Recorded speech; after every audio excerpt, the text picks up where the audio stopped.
إذن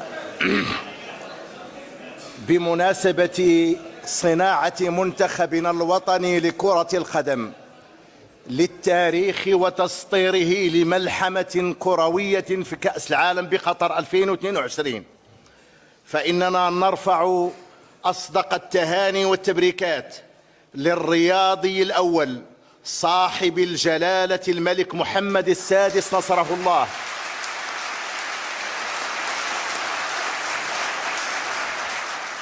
ولحكومة جلالته ولكافة أطياف الشعب المغربي قاطبة.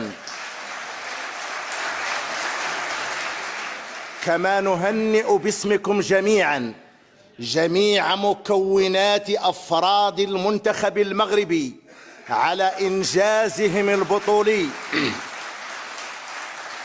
وحملهم لواء الكرة المغربية وكذا العربية في هذا العرس العالمي. ولا تفوتنا الفرصة لنهنئ السيد رئيس الجامعة الملكية المغربية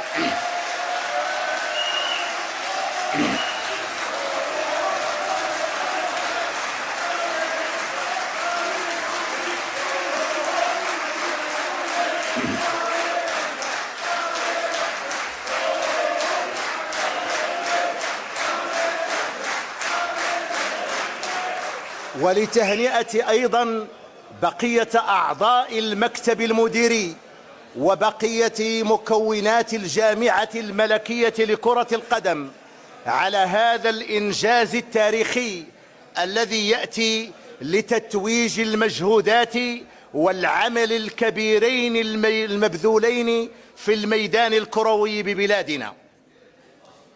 السيدات والسادة النواب المحترمين، للمرأة بالعالم القروي والجبلي، أين وعودكم للنساء التعليم ورجاله؟ أين وعودكم للفلاح الصغير بالدعم المباشر؟ أين 1000 درهم مدخول الكرامة اللي وعدتوا به الناس أكبر من 65 سنة؟ ما أحوجنا إلى فريق حكومي يساير فريقنا الوطني في الإيقاع والأداء والانسجام، القادر على إدخال البهجة والفرحة للمواطنين المغاربة اقتصاديا واجتماعيا. وفي هذا الشيء غادي نديروا النية وغادي نقولوا السيد الرئيس المحترم سير سير سير سير سير. وقول سير سير هي تقدم.